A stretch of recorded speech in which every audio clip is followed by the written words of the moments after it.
Good afternoon, good afternoon, good afternoon. Good afternoon, everyone. I hope that everyone is doing wonderful today. Blessed, feeling good. I'd like to thank everyone for joining us and that will join us later on in the live. I pray that God has blessed you. God is keeping you. He's touching you. And if He haven't given you the things that you've asked for so far, I pray that it's on the way. We pray great blessings to everyone that will come on. All those that are, for those that are in bereavement, for those that are sick, those that are just going through right now. We hope that God bless you. We hope that the Holy Spirit can come inside and just grab hold of you and just hug on you and let you know that everything's going to be all right. But what I realize is sometimes that's all we need is just a little hug. That's right. Nothing big, nothing major, just a little hug to say, you know what? It's a good day. Reassurance. But today we have something special going on, and it falls right in line with our Total Man Initiative. And tonight will be a part of our financial piece. Good afternoon, Mr. Hood. Mr. Hood is in the house.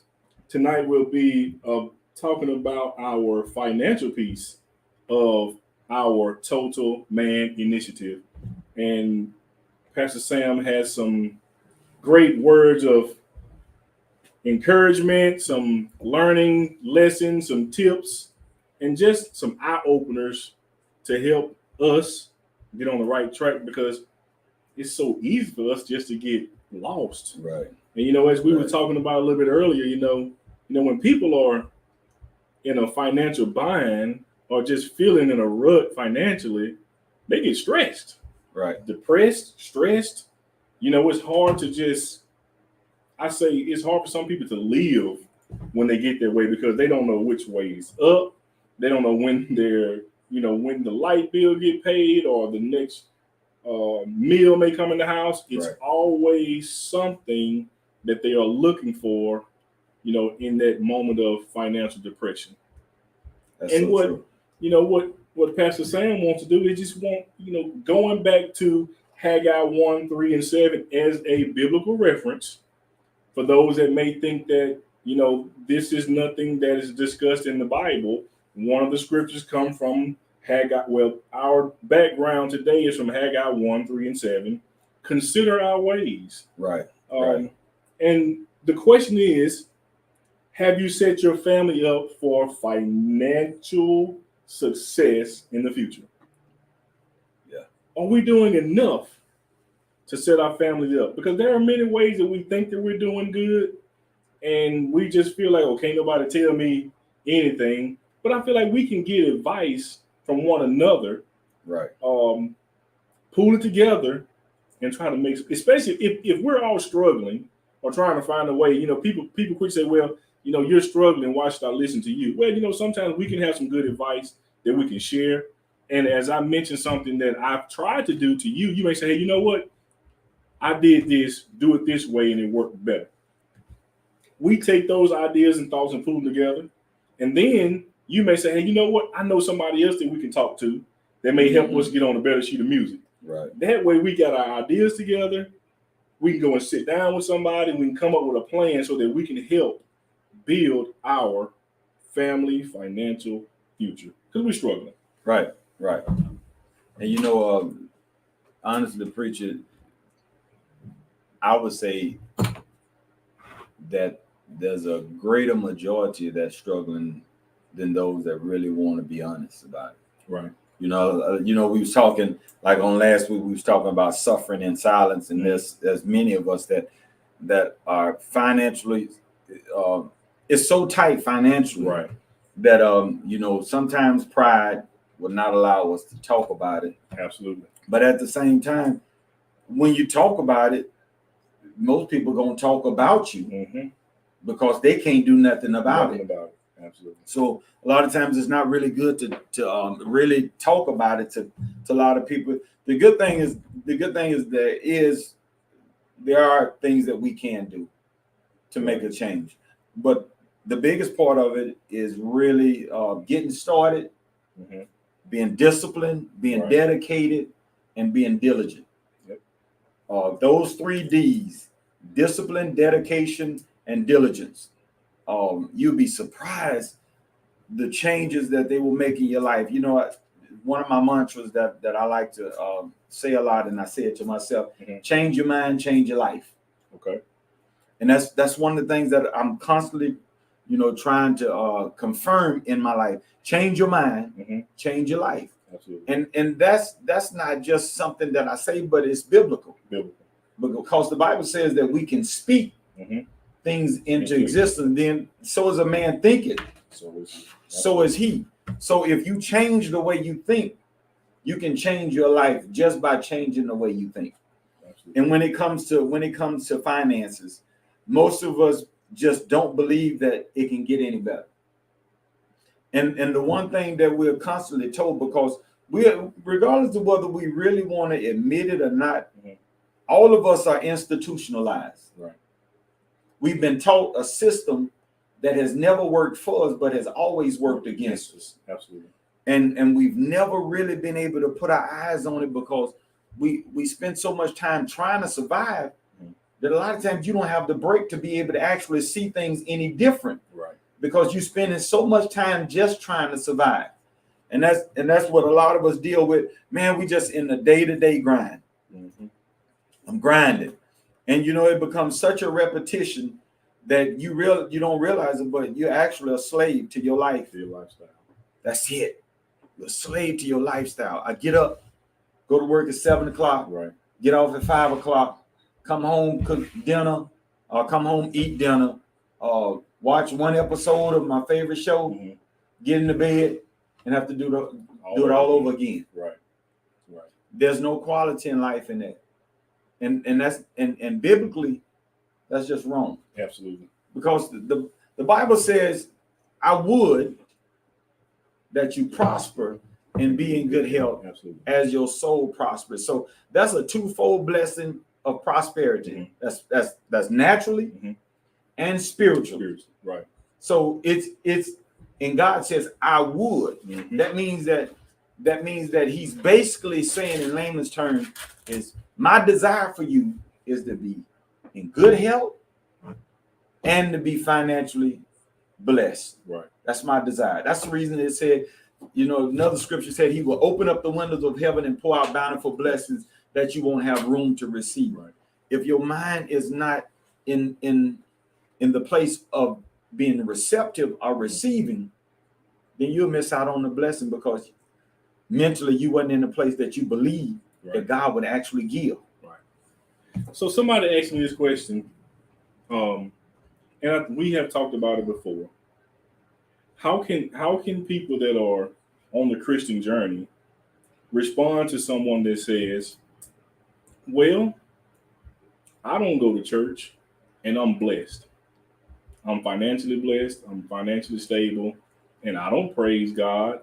And for a person that's trying to learn how to follow God, and be successful, but they're struggling at this moment, how can we as Christians continue to encourage them that, pay no attention to what they're saying. Right. Keep your eyes on God and push forward. When we have so many people in the church that are, I say, downplaying or po-mouthing in a negative way. Right. How can we encourage people to continue to push? What would be some words that you would offer of advice for a young Christian that's trying to, press forward in this walk and become financially stable? It's knowledge. Okay. Knowledge is powerful. You have to study. Right. Knowledge is powerful. The reason that most of us don't have anything is because we don't believe that we deserve it. Okay. Whether that's being your current surroundings, right? Because surroundings would develop. Yeah. It would develop a mindset, right? If somebody asked me this question, and I answered without even thinking. They said, man, would you ever consider living in the projects? Nope. Said I would never live in a project. Right.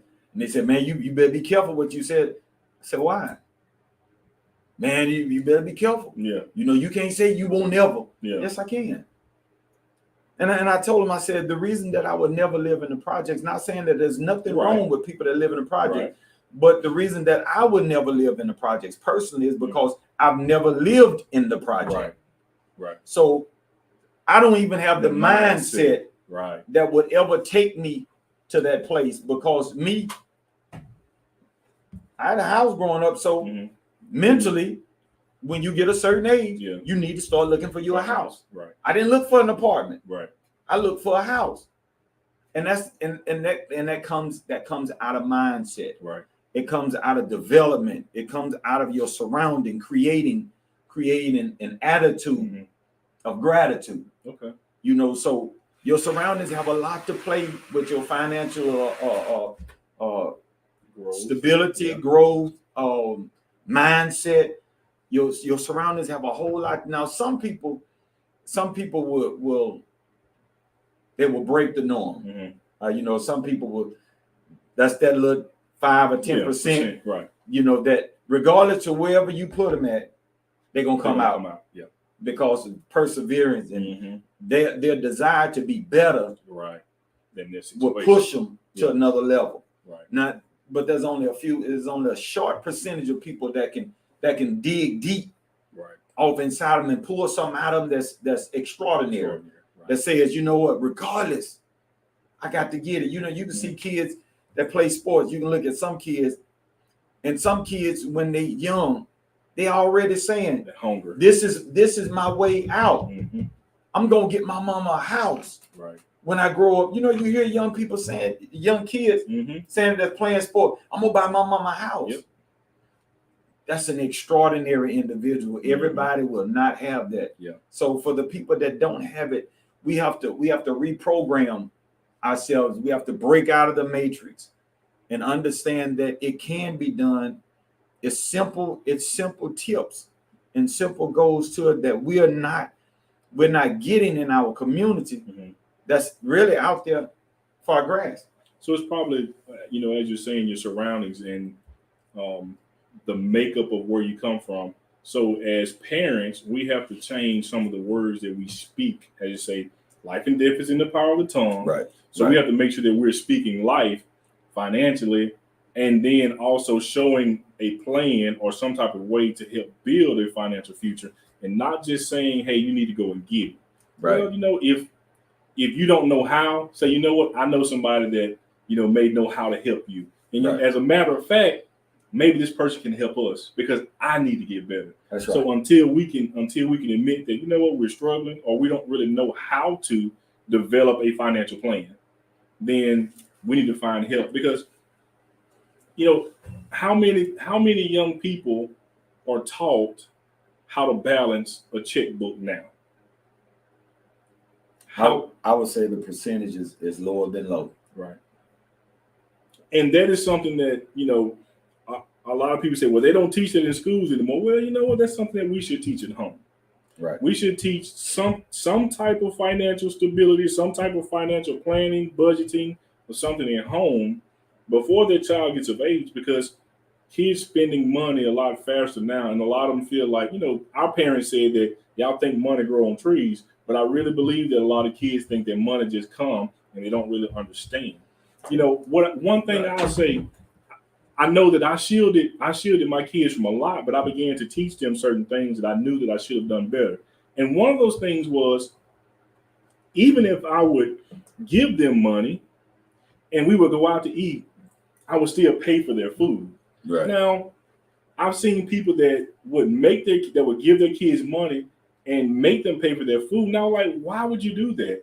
But as I got older, I said, you know, that was a good thing, because it taught them to take their money and count their change and spend their money on what they wanted, versus them holding their money in their pocket and just, you know, you spending your money, but it wasn't really teaching them the value of that dollar when they wanted something to hold it back. Right. So I had to slap my own hand and say, you know what, I need to fix this, and try to develop another plan on how they could learn more about it. And you said a powerful thing, value.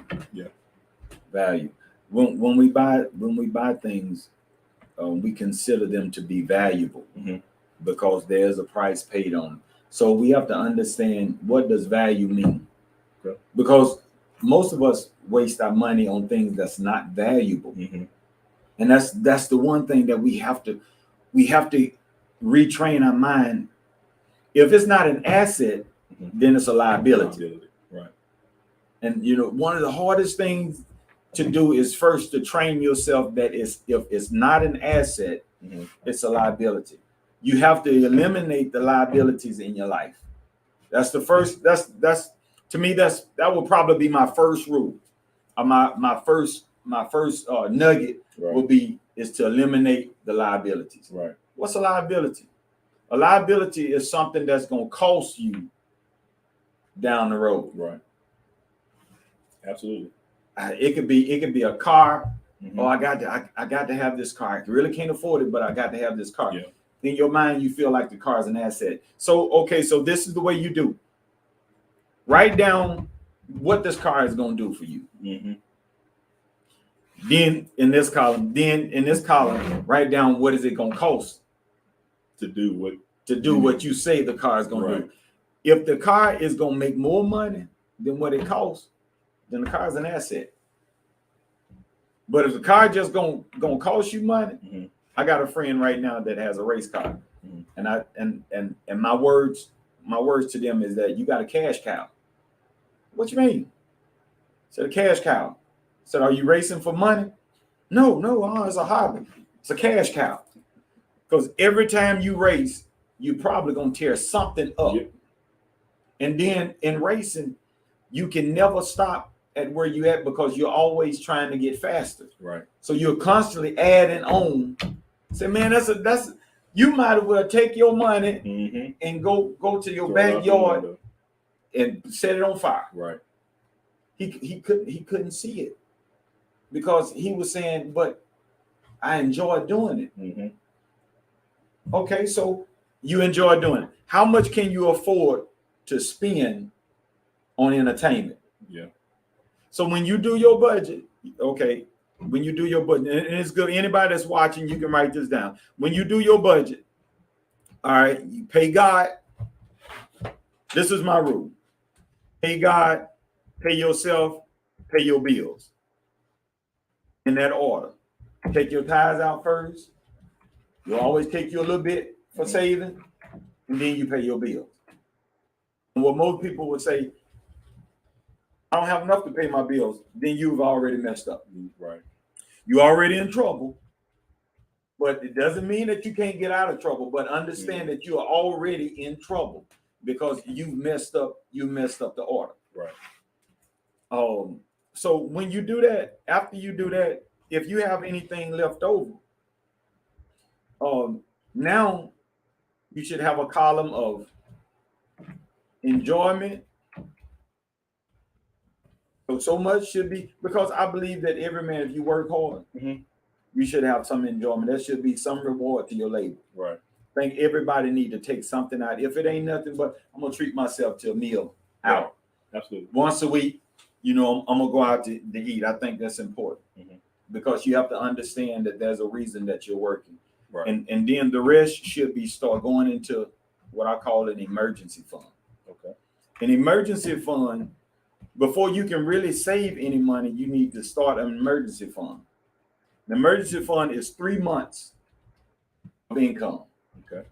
And that's 3 months of your bill money. Right. That's the first thing you need to save up. You need to save up enough money to at least pay your bills for 3 months. Okay. Once you get that emergency fund in place, then you can start saving money because you got your emergency.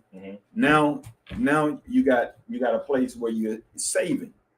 Right. And once you get to the saving, then you can start building. And this is what I was taught years ago, is to do this thing called debt stacking. Okay. Once you get to the point that you're saving, you should go back and you look at all of your debt, find the smallest debt that you got, and start doubling up. Knock that out. Right. Then whatever money you was using to pay, let's say that bill was $100 and you owe $500 on it. Well, You knock that out. Pay that $500 off. Now you got an extra $100 a month. Mm-hmm. That don't become free money. Right.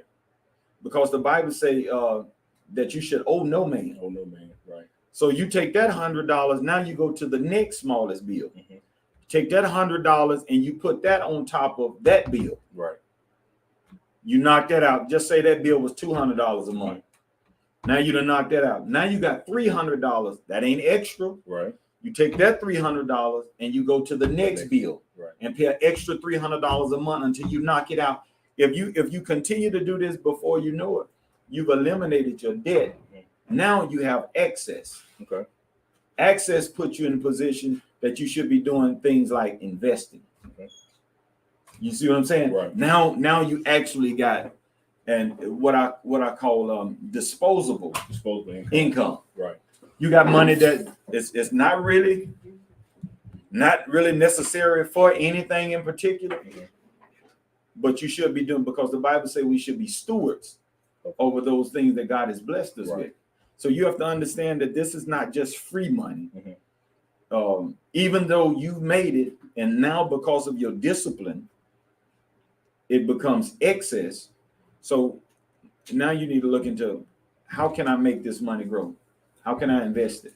So since you said that, and you said that your background or upbringing is what kind of developed you into being able to do better than what you did before, how can someone that has struggled with the discipline of debt stacking, snowball effect, or saving emergency funds, how do you think that it can help? How can we help someone that does not have the discipline to learn to or get better at saving or doing that snowball effect? Okay, this is another thing that I've done for a long time. Plan your work. Okay. Work your plan. Okay. Put it on paper. Me and my wife been married for 26 years, and she still asks me, why do you write all those bills down every month? Because mentally, for me, everybody don't have to do this, but I get an enjoyment. Mm-hmm. I get enjoyment out of putting a check mark. Yeah. It just makes me feel like I've accomplished something. Okay. Mortgage. Bam. Ooh, man. One more day. Good. Yeah. We good for 30 days. Yeah. I paid my mortgage. Check it off. Go down to, cable. Boom. We can watch TV for the rest of the month. It brings me, for me, I can look at it right. It's checks and balances, but it makes me, I know that I'm not just wasting my money because my money is actually going towards something. So when I get up and go to work in the morning, I can look at my list and say, you know what, today I'm working because this is coming up next.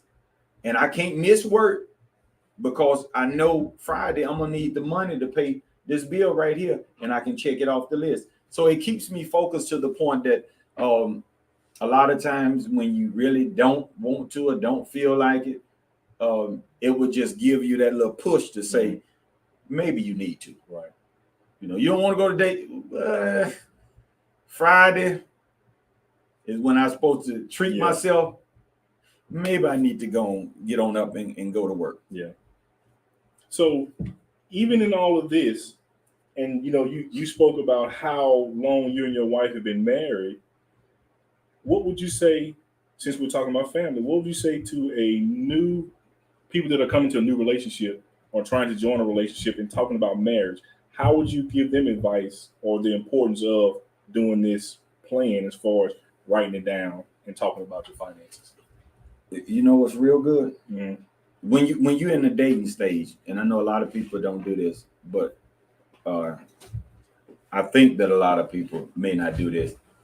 She act like she didn't want to come here. Right. She act like she didn't want to come. That's my subject. But when we got the relationship, she ready to come. I think a lot of people don't have the hard conversations in the dating phase. Like, it would be nice to know what a person's credit score is while you dating. Yeah. I mean, I ain't being bougie or nothing. Right. I ain't being petty. No one to expect. Right. At least we'll know. Right. We'll know what you bringing to the table. And what you totally bring to the table, not just the good stuff, but how Right. much bad stuff The food are you package. bring on the 350? Oh my God. That's some work. We probably need to wait about a year before we get married. But you know what? But going in, that helps you to know that maybe we might not need to plan this big elaborate wedding and honeymoon because we need to because we want to buy a house maybe.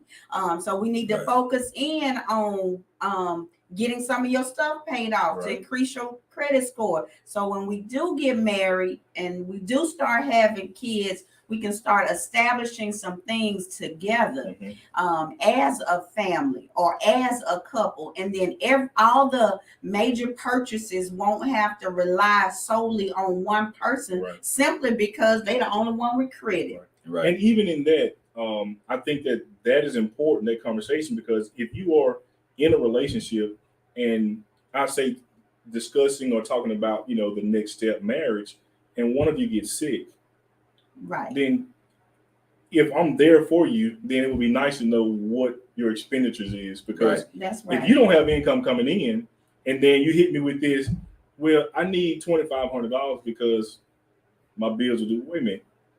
So, you just stopped working, but you don't have the money to cover your bills. And then it creates a problem because now we're like, I ain't finna pay your bills. Right. I didn't sign up for this. So I think that causes problems with relationships and family matters at the same time. One of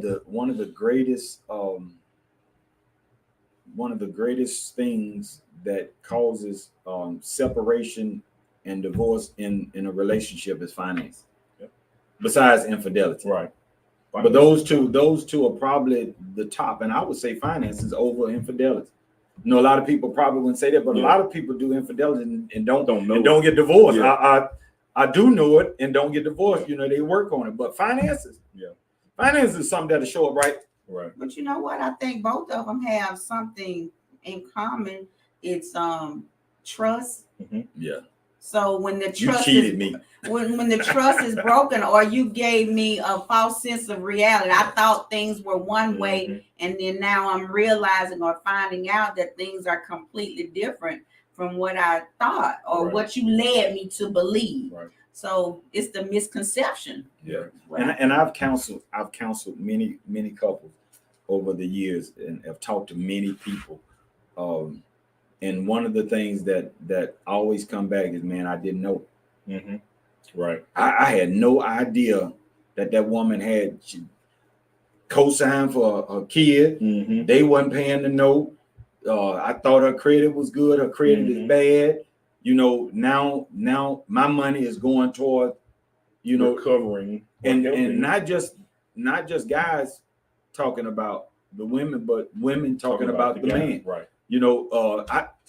I thought he had his business together. I thought his credit was good. We went to buy a car and find out that he had 2 repossessions. He can't even buy me a car.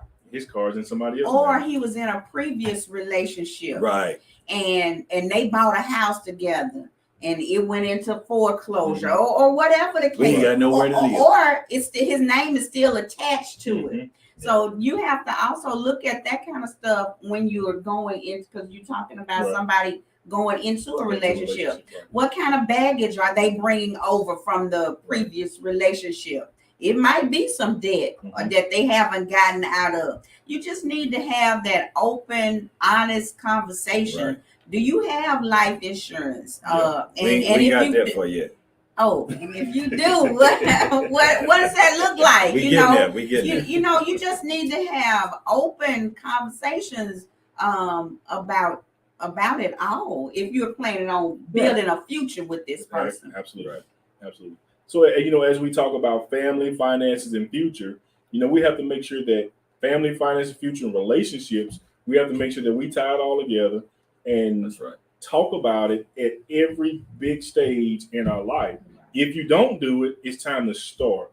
If you don't know how to, find somebody that can help you get established and get started in talking about these things. Because one, if you're trying to get married and start a relationship, it's kind of hard to continue being a God-fearing person when you're being manipulative or not telling the truth about all these things that you have going on in life. At least be truthful about it. then you can be able to move on. Because once you start doing it, you want to start planning for your future. And when you start, how do you start planning for your future? Well, you got to have the hard talks. The hard talks about the finances. The hard talks about, just relationship period, about who to trust with your finances. Just because a man, just say she may be better with finances than I am. So guess what? Let her handle. Let her handle it. Right. Right. Let your pride down. Say, baby, you know what? You are much better with finances. Help me get us. And that does not make you less of a man, because she still needs you to bring that finance in for her to have something to work out, to work with. Absolutely. But it's all for the betterment of the family, and to see y'all grow and flourish. Right. I mean, so it doesn't matter who does what. Right. Just make sure it's getting done. That's right. Whoever's better, and then there's no pride in a relationship, right? Because if we're one, and I saw Brother Hood said that more of this needs to be talked about, especially the finance side, needs to be talked about more in marriages. And I totally agree with that. And that's one of the reasons why we're doing this tonight, is to kind of hit something that we don't really hardly talk about. Because one thing, people don't want to talk about the lack of. Right. They want to show you, the bountifulness, but they don't want to show you the lack. Right. We want everybody to see us good, but we really don't want people to see us bad. And that's the reason finances is really not talked about a lot in marriages, because one, don't nobody in the relationship want to admit that they're horrible at it. Right. Yeah. Whether it's the husband or the wife, nobody wants to admit that, you know what, man, I'm horrible. I was paying my bills before I got you. You got a 415 credit score, baby. You wasn't paying your bills, right? Or maybe somebody you can't pay attention. and it's okay. But you know what? But now that you're in a relationship with somebody, now you got some help. Right. Let them help you. Right. I mean, if they are and if both of y'all bad at it, y'all better seek out some wise counsel. Get a CPA. Right. You may have to spend a little money to get you a budget and to get things in order. If that's what it takes, do it, because if not, you will forever be in the same place. Right. Me and my wife years ago, thank God for growth. But I remember when we couldn't pay attention. Right. I can't really right now. We was talking about our mortgage was, our rent was $300 a month. We couldn't even pay that. Yeah. And I'm sitting there saying, what in the world was going on? What were we doing? Right. We was bad managers of money. Her credit score was bad. My credit score was bad. And this is the truth. I prayed to God and I said, Lord, I cannot be in this position and be the leader of my family. Right. I'm at a point in my life that if something happens, there's nothing that I could do. Right. And I said, God, I need an answer. This is the truth. It was probably 2-3 o'clock in the morning, and I fell asleep on the couch. And I woke up in prayer, praying to God. And when I looked up the TV, an infomercial popped on. And the infomercial said, Lexington Law Firm. We'll take things. And I said, God, that's you? You talking to me? God will be, and this is the truth. I think it may have been the next day. Right. Yeah. Me and my wife had the conversation. I said, you know what? We got to do something. Yeah. We got to do something about our life. We need to invest in our life. Right. Said, I'm going to get my credit straight. And when I get my credit straight, then we're going to get your credit straight. Yeah. And that's exactly what we did. We worked on my credit for probably about 6 months to a year. It wasn't a quick process. Oh, yeah. Because back then, I really didn't know that much about it, because I really didn't understand why my credit was so bad. Right. But just know you didn't get in it overnight, and you ain't gonna get out of it. So it was a process. I remember when I went from a 483 to a 586, I bought my wife a Kia van. Then when I bought the van, my credit score went up from a 586 to a 635. I bought her, I traded the van in and bought her a car. And I was doing, we had a tan Kia van. Then we bought, now you look at me like you couldn't remember. You look at me like you couldn't remember. But I bought her a car. After I bought the car, my score went up. What I was doing things to build my credit. Yeah. And as my credit built, as it got better, then I said, okay, now it's time for you. But I was following the same process. Yeah. But the thing about it, once you start going through this process, don't see your credit score improving, and then you go get back in more debt. Yeah. Then that's being counterproductive. That's right. That's right. That goes back to those 3 Ds. Discipline, dedication, and diligence. Yeah. That goes back to those 3 Ds. You have to be disciplined. Yeah. When you come out of a situation, the Bible says, and this is layman term because I can't think of the scripture totally, but it basically say when you come out of the sin, why would you go back to sin? And it says, God forbid. Just like a dog returning to his vomit. That's right. God forbid, because that's wicked. So when you get yourself out of this situation that you got yourself in, don't go back. Continue to go forward. And then don't look at it and say, well, my credit bad anyway. I might as well go where they said I can have it. Yeah. Man, they gonna try to entice you any kind of way they can to keep you in a sense of bondage. Right. And that brings about friction and Stress. chaos. Right. Stress in your relationship. So you want to be able to sleep peacefully. I just know I can sleep a whole lot better when I know I got a few dollars in the bank, my bills paid, and ain't nobody calling me, ain't nobody coming showing up at my job. Parking your house at your mama's. Right. Parking your car at your mama's house. Yeah, you ain't trying to do none of that. Right. Then tell your mama to drop you off at home. Now you are at peace. You can lay down and get you some peaceful rest. Right. And it feels so much better to know that I have nothing lingering over my back. You don't have to keep looking behind. You don't have to keep looking behind. You steady looking at that phone. The Bible says we press towards the mark of the high calling. Right. We're constantly pushing. Now things are gonna be, it's gonna be tight sometimes, right? And we're gonna be squeezed and pushed, but we never stop. We never stop pushing. Right. You always should have an idea of where I want to be. Right. Goals. We had a talk before we started. I have an idea of where I want to be. Right. Now I know it's going to take some time, and the time is the hard part for me because I like that instant gratification. Right. I want to throw it in the microwave, throw my problem in the microwave, and hear that ding. I'm done. I understand that it's not going to come. That's where your diligence comes in. Your diligence comes in is when it don't feel good, you still disciplined enough to keep on pushing. Right.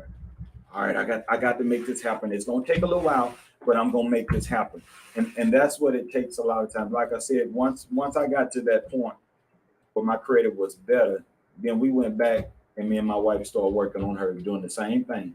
Debt stacking, you know what I'm saying? The whole thing that I went through, start paying bills off, start getting in a better situation, putting her in a better situation. I remember when we had to get those credit cards, First Premier. That was a credit card that they'll give it to anybody. Yeah. Because they charge you about $90-some when you first get it. Yeah. And they only give you a $200 limit. Yeah. But we needed it so bad that I was willing to pay to get myself into a better place. Right. And we started and we slowly, dedication, discipline, diligence. Right. We kept on chugging at it until we got to a place where we didn't have to wonder, could we get what we wanted? It was a matter of, do we want to get it? And I would even encourage people to, sometimes you might want to check the people you hang around with. I mean, because if influence. It's all their peer pressure, whether it's coming directly at you or if you just in the environment with it. Because if most of your friends are at 4 something and in the and they get to the mid 5s, they doing something. If that's the kind of people or if that's the position you want to be in, then it's cool to hang right there. But at some point, when you want more, you got to start hanging with some folks that's trying to get there and get that more, or that's in at least a little better place, so they can help you and tell you how to get to the next level or the next phase of your credit score or whatever it is. The woman on Sister Act said, if you want to be somebody and you want to go somewhere, you better wake up and pay attention. Pay attention.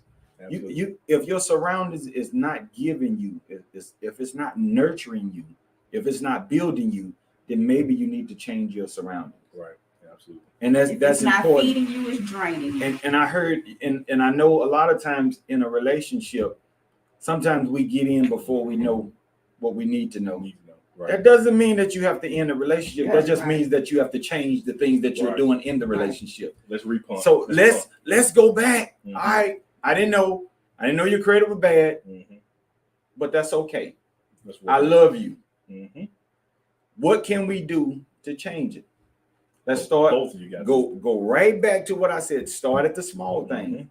Those little bitty victories will build momentum. Absolutely. Momentum will build excitement, and the excitement will give you the fortitude to finish what you started. Yep. You got to stay excited, and that's what it takes. So, that you just have to start. It doesn't matter where you at. And I know a lot of people watching and saying, "Oh, but it is so hard." Yes, it is hard. And you know what else I want to say? It's good when you're in a relationship with somebody that is at least trying to help you, push you to that next level, because then you have an accountability partner. Absolutely. And so sometimes that's not going to be easy always. And I mean, that really could be the making or breaking point in your relationship, because they may say to you, you can't have that right now, and give you some of that tough love. But they trying to help you. Right. And you can't see that as they don't want me to do nothing. Or they trying to be my dad or my mom or whatever the case may be. Or it may make you feel childlike in a sense, because you got to take your hand out of that cookie. Right. But sticking your hand in there and leaving it in there is what got you in the place that you are currently in. Right. So they just trying to help you to get out of and change some of these bad patterns and behaviors, so that moving forward, when y'all get into a committed, even more committed relationship, you'll go forward in a much more healthier place. Right. Building your family up financially for the future. It takes dedication, it takes discipline, it takes diligence. It also takes teamwork. Yes. It takes you not hiding everything, because the moment you hide things, then it causes a ripple effect and everything when trying to get it all just right. As soon as you think that you got it on track, where did this come from? Right. Well, blindside. No, that's not what we're going to do. Yeah. But even in all of this, one of the things that I have noticed that a lot of people don't have or care to have is life insurance. And that one of the biggest things that's important. It doesn't matter if you have a policy that's enough to bury your family, or you got a policy that's enough to, fill out your debt. We need to do something to make sure that if you're married or even you have kids and you have assets or liabilities, that you got some type of policy that's going to take care of those bills when you leave. Because I know in the past, people say dead man don't have any bills. Okay, they don't. But you still got family left back here that still has to live. You got obligations. Right. So it's either, okay, how are they going to pay for that house when both of you was, doing the thing to do it, doing what you needed to do it. But now it's only one. So they're going to be stuck with downsizing, foreclosure, car repossessed, or things like that. In your talks with couples, is this something that you hear any of them talk about, or is it something that you think need to be added to the couple's curriculum, financial status, financial well-being in the counseling? You know what's the saddest? One of the saddest things, I'm always 100 when I talk, like it's the worst. But one of the saddest things to me, are one of the saddest things that could be for me is leaving this world without being prepared. Right. And I say that spiritually Mhm. and naturally. Spiritually, I don't want to die and go to hell. Right. But naturally, I don't want to die and not take care of my obligations Right. that I left in this world. Absolutely. And insurance is one way that we can do it with a peace of mind. When I get to that last stage of my life, and if God gives me, if God gives me favor enough to be able to sit and think Mhm.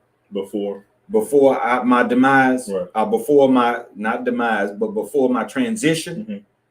I want to be able to say, you know what, all is well. Mhm. Uh, my boo gonna be all right, and my boo boo is gonna be all right because of the provisions that I've done in this life. Right. That they're going to benefit after I'm gone. How often do we see? Well, I'm gonna use my life as an example. Mhm. I don't have to use nobody else. I can use my life. My dad died when he was 42. My dad had been sick since he was 28. He went into, I think 28. He went into a diabetic coma. Mhm. 25 or 28. I can't really remember the date, but he went into a diabetic coma when he was that young. So from that point on, he worked sick. Mhm. So he was sick from pretty much from that point until the day he died. So even though he had made real good money because of his prognosis, he couldn't really get the insurance. Right.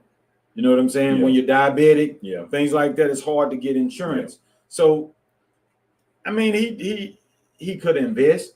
Mhm. He could have done so many other things that he really didn't have the knowledge of.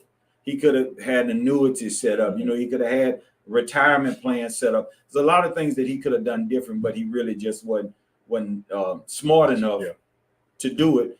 So when he died, the only thing that my mom had, she had a policy, a big enough policy to bury him. Right. Our house wasn't paid for. Mm-hmm. The cars wasn't paid for. Mm-hmm. And my dad made real good money in his lifetime. Right. So they left behind a wife and 4 kids. It left a wife, 4 kids, and a lifestyle that we were used to. Right. That now, instead of 2 people, it's one person had to make it up. Mm-hmm. And I remember this is the reason I admire my mom so much, even to this day. I remember my mom working 16 hours a day at Kelwood, you know, trying to keep our lifestyle the same. How she did it, I don't know. Right. My mom is one of the greatest manipulators of money that I've ever seen. She can rob Peter to pay Paul better than anybody I know. She can ship money here and get it from here and make everything look like everything is good. Right. But it wasn't good. It wasn't good. Our house was falling in. You know what I'm saying? We never did really know it because she kept patching it up, you know, to make us feel like the life hadn't really changed. Right. But man, the amount of stress that she was dealing with, I remember my mom was basically having a nervous breakdown because of the amount of stress. And all of this could have been averted if he would have handled his business early in his life instead of late in his life. Right. But really, what 21-year-old, 22-year-old, because if he got sick when he was in his mid to late 20s, what early 20-year-old person is thinking about, especially nowadays, is thinking about life insurance? Can I be honest? I mean, none. Can I be honest? Mm-hmm. And whites. But that came from a foundation, from their parents. There you go. And the reason I said that, this is something that this is a tidbit of information that some of y'all may know, or most of y'all may not know. That everybody know the name Rockefeller, right? John D. Rockefeller. Yeah. What a lot of people don't know is you never see Rockefeller name in the Forbes. The reason the Rockefeller name is not in the Forbes is because their money is so big that Forbes don't even, you don't see Ford in Forbes. You know what I'm saying? When you look at these names, the money is so big that they're not even measured with the rest of society. And one of the reasons that the Rockefellers are like that is everybody that's born to the Rockefeller name gets an insurance policy. And when they die, that money goes back to the family not to the family, not to their individual family, but it goes back to the name Rockefeller. Yeah. So Rockefeller has a trust that's created for every member in the family. And the reason that they would never run out of money is because you think about it, if you put $1 million on every child, and that money goes to the family never be broke. the family would never be broke. And that's the reason their money. Insurance builds wealth because insurance says in the event of your demise, everybody's going to die. Yeah. In the event of your demise, we're going to pay your family this amount of money to sustain their lifestyle or to create or to generate wealth that will sustain their lifestyle. So you want insurance to do one or two things. You never want insurance to bury you. If that's the only thing that you buy insurance for, you totally lost. Yeah. Because insurance is you're not buying insurance for the death benefit. Right. You're buying insurance for the benefit of death. Yeah. Totally different. Yeah. Because we don't like to think about it like that. And I don't want to talk about insurance. What you're saying, and that is what I remember hearing my dad say, because there was like they was writing themselves a death sentence if they talked about life. Right. And we believe that myth. Yeah. Oh, you cursing yourself. Don't talk about dying. Right. You're gonna die. Right. We all gonna die. So we need to really need to talk about it. Right. How many black folks have living wills? Wills, I mean. Right. A lot of them probably don't. Most because they don't like to talk about death. And the reason the business is so messed up, you watch families fight over land, and the land never do nothing because there was no living will when that person died, and now the family have to fight over the heir. Yeah. One person don't want to sign. That's all it takes. Everybody got to sign. Yep. You know, in order for you to be able to do something with it, I just sit up and then the next generation fights over. Yep. And you got generational wealth sitting out there that you could be utilizing, and you end up and it becomes a generational debt. I've heard people say, man, that land ain't been nothing but problem. Yeah. What? Because you got 100 acres of land and it's 5 of y'all. Guess what? You can split their land up. I mean, 5 times 2 is 10. That's 20 acres apiece. Build you some houses, rental properties. They'll fight over. I want the front part. I don't want the back part. I mean, this was given to you. Yeah. So you didn't have to work for any of it. Why not utilize it to grow? And that's one of the things that we mess up. You know, there's actually multiple types of insurance, but some that we're probably used to is term life, whole life. Well, basically those two is what most people are used to. Term life is only for that. It's term. The term of yours. There's no cash value, no nothing. It has an expiration date, and you only receive money when a person dies. Right. Whole life is it gains money, but whole life a lot of times is more expensive, and that's the reason that most of us don't even know anything about whole life and won't get it because it's too high. Right. So there's another insurance policy that's excuse me, that's kind of in between both. It's the best of both worlds. It's called an index universal life. Index universal life means that it is governed or indexed by the stock market, but it doesn't lose value. It has a fixed rate of loss. Now, variable, it's not variable. Whole life a lot of times is variable. When the market is good, then your gains are good. When the market is down, you may lose. Just like a 401k. All of these things are really insurance. People don't realize, but a 401k is really an insurance policy. It's money that's set up for the future. But an individual index universal life policy has a cash value and a benefit, death benefit. So the good thing about IUL is that you can put money in it, and it has an accidental side. So like if you get hurt, sick, is critically injured, anything, it will pay out while you still alive.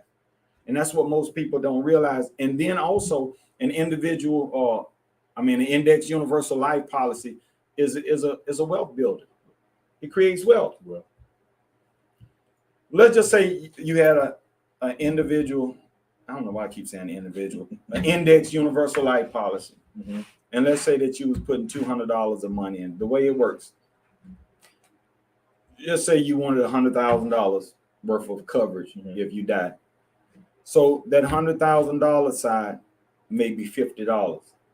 So that means there's $150 left over that's going towards your cash value. Every month you're building cash value. And if you get an increase right on your death benefit goes up. So let's just say 10 years from now, you're still alive, still healthy, and you've been doing this policy for 10 years, but you may have $100,000 built up in your cash value, and your death benefit may have went up from $100,000 to $150,000 at this time.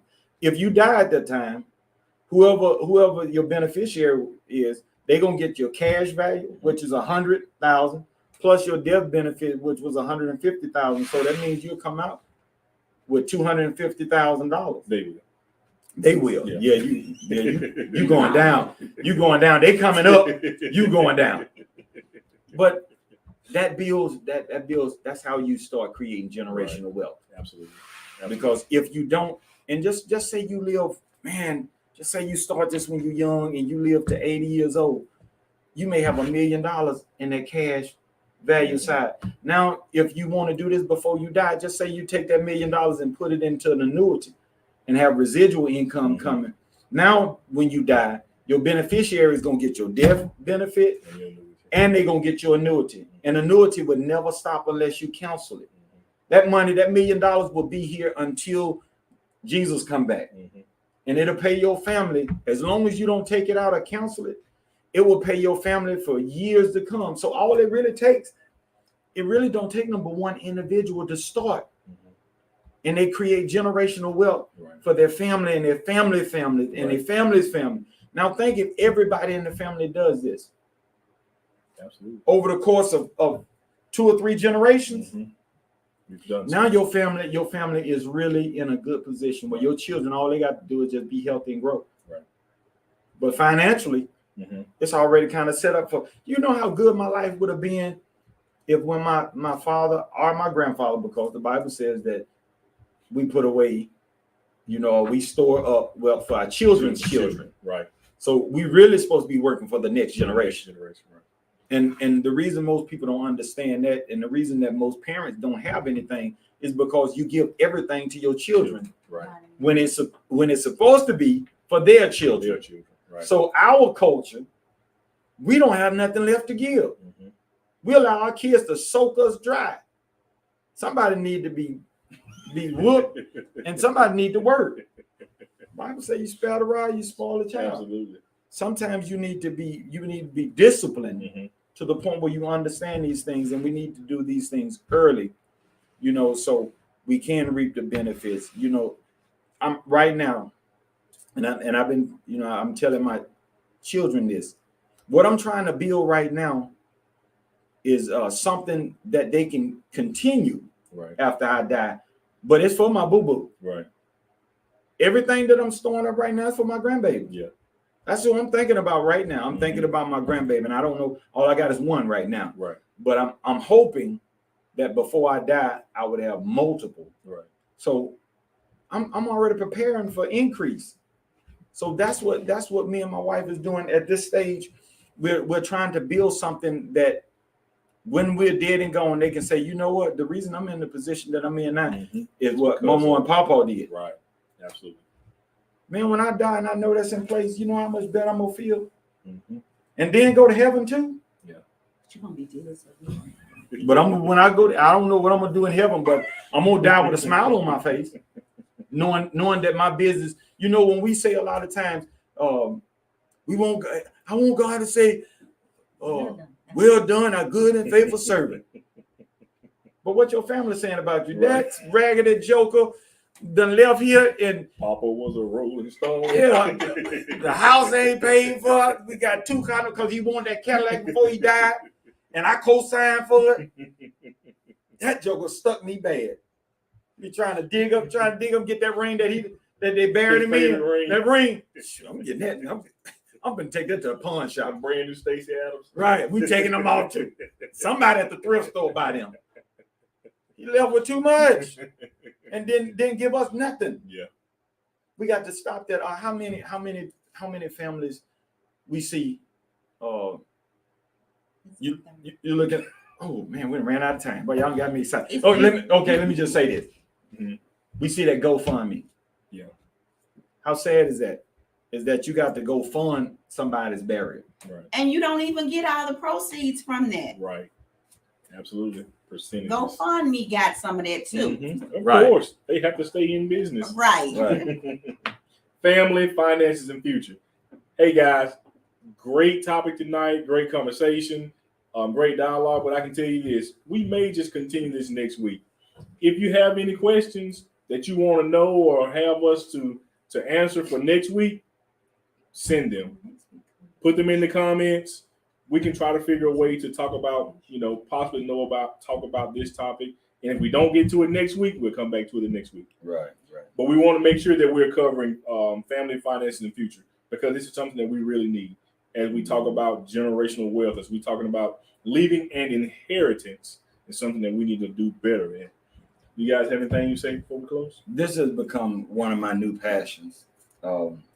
So anybody that I can possibly help, anybody that needs any of the information that we talked about on tonight, feel free to call me. My number is 601-327-1370. And hopefully in the near future, I'm going to try to open up an office that just teach financial literacy. Teach families how to get in a better place. For me, it's really not about the money. More or less, it's about just seeing, man, I love to see it's another family. Right. Another family, that's in position.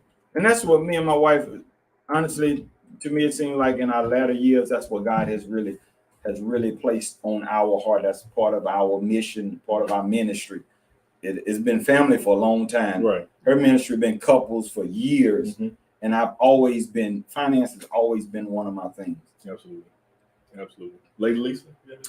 No, I'm just glad to be here tonight. And I just want all of us to get in a place where when we say that we're going up higher, we're not our own stumbling blocks. Right. We don't have so much weight and luggage and baggage that's holding us down to where we can't move and bless the people of God like we want to, like our heart desires. But we can live a peaceful and happy life. Absolutely. Hey guys, we thank you. And God bless you. God bless you, wonderful people. And until next time, have a good one.